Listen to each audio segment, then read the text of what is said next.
Bienvenida y bienvenido a nuestro análisis de hoy. Nos metemos de lleno en el capítulo 9 de El Gran Conflicto, que nos lleva directos a la Suiza del siglo XVI. Sí, a los Alpes. Exacto. Y la historia que nos cuenta, la de Ulrico Zwinglio, a mí me plantea una pregunta que es fascinante. O sea, ¿cómo un solo hombre, que nace en una cabaña humilde, armado solo con la Biblia, puede llegar a desafiar un sistema que llevaba 1000 años en pie? Totalmente. Hoy vamos a seguir sus pasos, para intentar ver si la clave estaba en él, en Zwinglio, en su mensaje, o si simplemente pues era el momento histórico adecuado. Exacto. La idea es explorar el viaje de Zwinglio, pero no como si fuera una especie de eco de Lutero en Alemania. Ah, eso es importante. Sí, es que fue un movimiento paralelo, con su propia identidad. Vamos a ver cómo su estudio, muy personal, de las Escrituras, le hace chocar de frente con toda la tradición. Analizaremos esos momentos clave que definieron su ministerio y que impulsaron la reforma allí, en Suiza. Y sobre todo, esa tensión, ¿no?, entre la convicción personal, íntima, y esas estructuras de poder gigantescas. El capítulo arranca con una imagen que parece casi de un cuento, ¿verdad?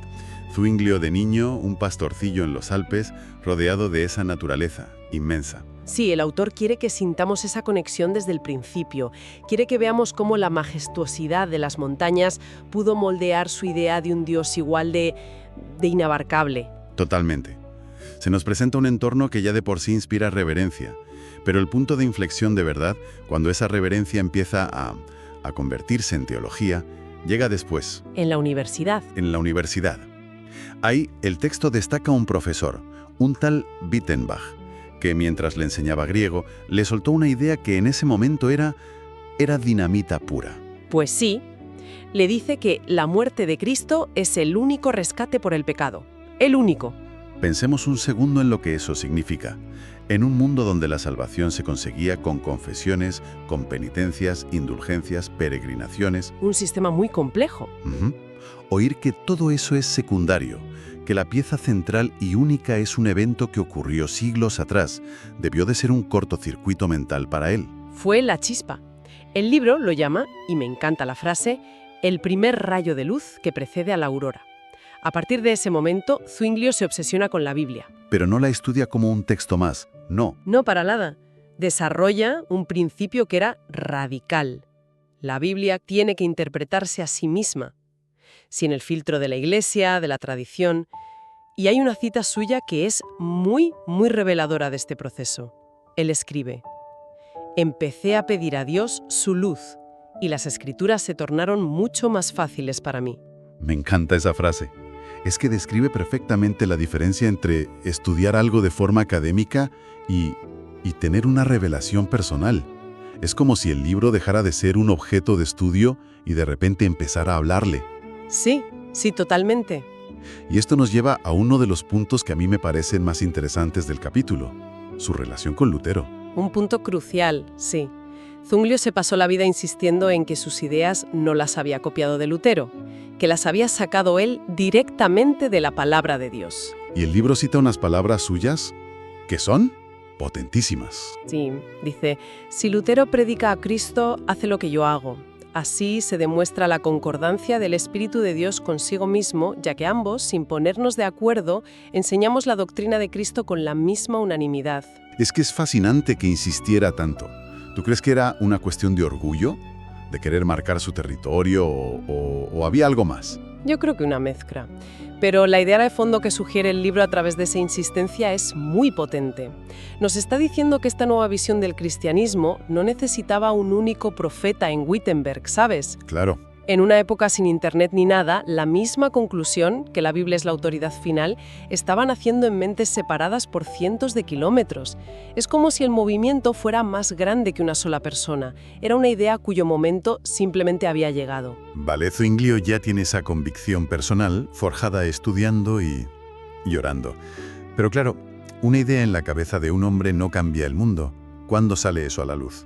El primer gran escenario es el convento de Einsiedeln, un centro de peregrinación muy importante. O sea, un sitio donde iba muchísima gente. Muchísima.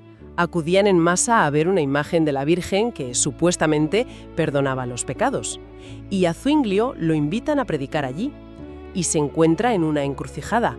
O dice lo que la gente espera oír, o dice lo que él de verdad cree. Y elige la opción difícil, claro. Elige la que lo cambia todo.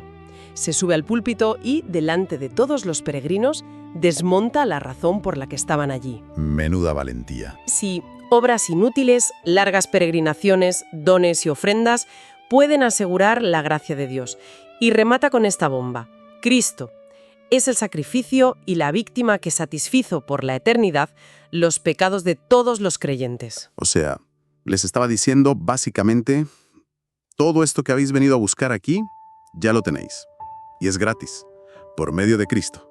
Exactamente. Les estaba dinamitando el modelo de negocio, por así decirlo. Claro, y si la salvación viene de Cristo y es completa, eso choca de frente con la práctica más lucrativa de la iglesia en esa época. La venta de indulgencias. Exacto. La misma lógica le lleva a enfrentarse a un monje, Sansón, que el capítulo nos pinta como el gran vendedor de perdones de Suiza. Y Zuinglio se opone con tanta fuerza, con tanta convicción, que consigue que lo expulsen de la región. No combatía solo la corrupción, iba a la raíz teológica, la idea de que el perdón de Dios se puede comprar y vender. Pero sus ideas no solo se pusieron a prueba desde el púlpito. El libro cuenta un episodio muy personal, muy dramático, que parece de película. Sí, la peste de 1519, la muerte negra. La plaga llega a Zúrich y Zuinglio se contagia. Y cae enfermo de gravedad. Gravísimo. Tanto que se extiende el rumor de que ha muerto. Y es en ese momento, al borde del abismo, donde su teología se pone a prueba de la forma más brutal. Ya no es una teoría sobre la salvación, es su propia necesidad de ser salvado. ¿Y sobrevive? ¿Cómo le cambia eso? ¿Lo transforma? Según el texto, lo transforma por completo. Sobrevivir a la peste le hace sentir en sus propias carnes el poder redentor en el que creía. Su confianza en Cristo deja de ser un concepto intelectual. ¿Y se convierte en algo real? En una realidad existencial, el ancla que le salvó la vida. Y cuando se recupera, su predicación tiene otra dimensión. Ya no habla de lo que ha estudiado, habla de lo que ha vivido.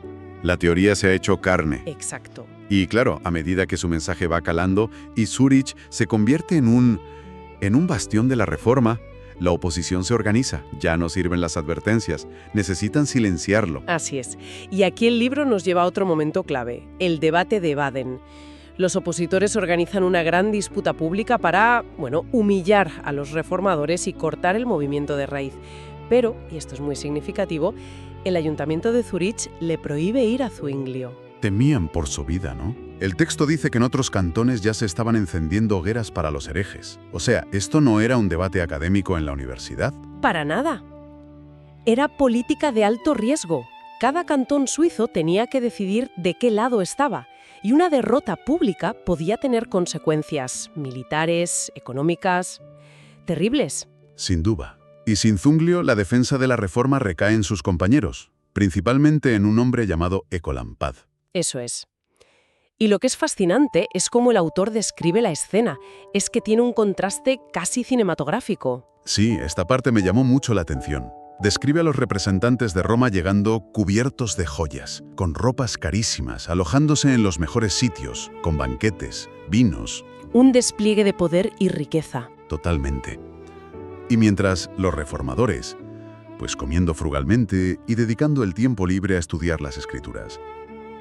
¿Esto es un recurso narrativo o tenemos fuentes que lo describan así? Es una gran pregunta. El autor de El Gran Conflicto tiene un punto de vista muy claro y usa estas imágenes con una eficacia tremenda. Y aunque es muy probable que los estilos de vida fueran así de distintos, esta descripción tan polarizada sirve para subrayar un argumento central del libro. ¿Cuál? Que el conflicto no era solo de ideas, era de valores. Era la sencillez y el estudio contra la opulencia y el poder terrenal. Y esa diferencia de valores se ve en el propio debate. Se nos presenta al Dr. Eck, el campeón de Roma, como un hombre arrogante, muy seguro de sí mismo, que cuando se veía sin argumentos recurría al insulto. Sí, al ataque personal. Y en el otro lado a Écolampad, modesto en su actitud, pero inamovible en sus argumentos, siempre volviendo a la misma fuente. Exacto. Y en un momento del debate, Écolampad pronuncia la frase que lo resume todo. Es una declaración de principios en toda regla. En asuntos de fe, la Biblia es nuestra constitución. Qué bueno. Con esa frase no solo defendía su postura, estaba proponiendo una autoridad completamente nueva, por encima de papas y de concilios. Lo que nos lleva al resultado, que es una de las mayores paradojas de esta historia. Oficialmente, Roma gana el debate. Sí, El concilio declara derrotados a los reformadores y el libro dice que Zwinglio y sus seguidores son excomulgados. Vamos, una derrota total. una derrota aplastante sobre el papel. Pero el efecto real fue justo el contrario. Ah, sí. La gente que había estado en el debate o que había oído hablar de los argumentos de Ocolampat se quedó impresionada por su serenidad y su coherencia con la Biblia. En lugar de apagar el fuego, la disputa le echó más leña. No me digas. El texto señala que poco después del debate, dos ciudades tan importantes como Berna y Basilea se declararon oficialmente a favor de la reforma. Es una lección increíble. Cómo una derrota aparente puede ser en realidad un catalizador. La exposición pública de las ideas fue más fuerte que el veredicto oficial. Claro, una vez que esas ideas estaban en el aire, ya no se podían volver a meter en la botella. Demuestra que no siempre gana el que tiene el micrófono más potente o el que más grita, no. A veces, una idea clara, bien defendida, aunque pierda la votación, puede ganar la batalla por la mente de la gente a largo plazo. Exactamente. Entonces, al cerrar este capítulo sobre Zwinglio y la reforma suiza, vemos un patrón muy claro. Vemos el poder de una sola persona que, a través de una búsqueda muy personal e introspectiva en las escrituras, enciende una chispa. Y vemos la importancia de tener una convicción profunda. No solo intelectual, una convicción para poder enfrentarse a la tradición, a la autoridad. Y sobre todo, con el episodio de la peste, vemos que esa fe, a menudo, no se fortalece en la tranquilidad de un despacho, sino en medio de la prueba, en la oposición. Claro, la teología de Zwinglio no era la de un académico en una torre de marfil. Se forjó en el fuego de la experiencia, de la enfermedad, del conflicto público. Y eso le dio una autenticidad que, claramente, conectó con la gente de su época. Exacto. Y para terminar, creo que la reflexión más potente que nos deja este relato es la que ya apuntábamos un poco al principio. Sí, esa idea que se queda ahí resonando, que Zwinglio y Lutero, dos hombres que no se conocían, que no habían colaborado, llegaran a conclusiones teológicas casi idénticas de forma independiente, simplemente estudiando la misma fuente. Es que es increíble. Y esto nos deja con una pregunta que es bastante provocadora sobre la naturaleza de la verdad y de los grandes cambios históricos. ¿Qué nos dice eso? Pues nos invita a cuestionar si los grandes movimientos, ya sean espirituales o intelectuales, dependen solo de figuras geniales, carismáticas, o si en realidad estas figuras son más bien las antenas que logran captar una idea que ya está flotando en el ambiente.